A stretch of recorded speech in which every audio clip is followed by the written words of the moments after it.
In this quick tutorial, I'll show you how to enable two-factor authentication in Slack to add an extra layer of security to your account. Let's get started. First, open the Slack app on your phone.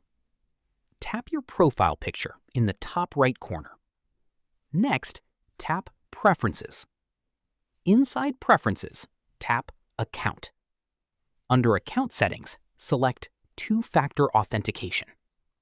Tap Set up Two-Factor Authentication to begin. If prompted, enter your Slack account password. Next, choose your preferred verification method, such as an authenticator app or SMS, if your workspace supports it.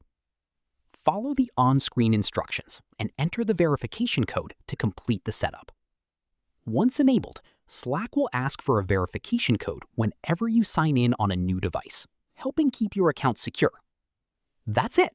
Now you know how to enable two-factor authentication in Slack.